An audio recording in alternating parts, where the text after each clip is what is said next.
ഇന്ന് നമുക്ക് ഹൃദയവുമായി ബന്ധപ്പെട്ട 3 കാര്യങ്ങളെ പരിചയപ്പെടാം. Heart attack, cardiac arrest, heart failure. ആത്യന്തികമായി നമ്മുടെ ഹൃദയം എന്ന് പറയുന്നത് ഒരു പമ്പാണ്. നമുക്ക് കൃത്യസമയത്ത് ആഹാരം ലഭിച്ചില്ലെങ്കിൽ നമ്മൾ ക്ഷീണിതനായി കാണപ്പെടും, അല്ലേ?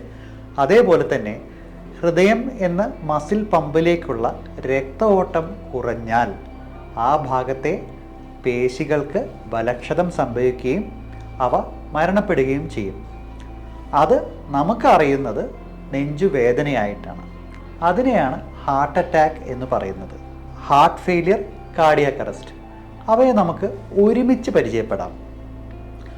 50 മാർക്ക് പാസ് മാർക്കുള്ള ഒരു പരീക്ഷയിൽ 45 മാർക്ക് കിട്ടിയ ആളും 0 മാർക്ക് കിട്ടിയ ആളും പരാജയപ്പെട്ടതായിട്ടാണ് നമ്മൾ കണക്കാക്കുന്നത്.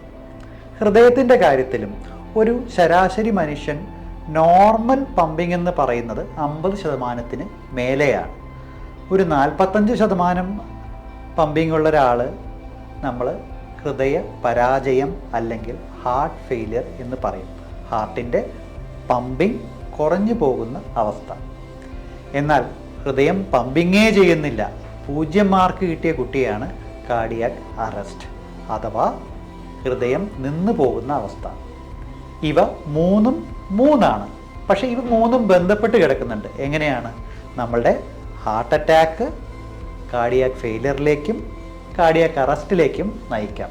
അതേപോലെ തന്നെ ഹാർട്ട് അറ്റാക്കും ഹാർട്ട് ഫെയിലിയറും കാർഡിയാക് അറസ്റ്റിലേക്ക് നയിക്കുകയും കാർഡിയാക് അറസ്റ്റ് എന്ന് പറയുന്നത് നമ്മളുടെ അവസാന യാത്രയുടെ തുടക്കം ആയി മാറുകയും ചെയ്യുന്നു. കാർഡിയാക് അറസ്റ്റിൻ്റെ പ്രത്യേകത എന്താണ്? കൃത്യസമയത്ത് ഇടപെടുകയാണെങ്കിൽ കാർഡിയാക് അറസ്റ്റ് വന്നൊരു രോഗിയെ ജീവിതത്തിലേക്ക് തിരിച്ചു കൊണ്ടുവരാൻ സാധിക്കും.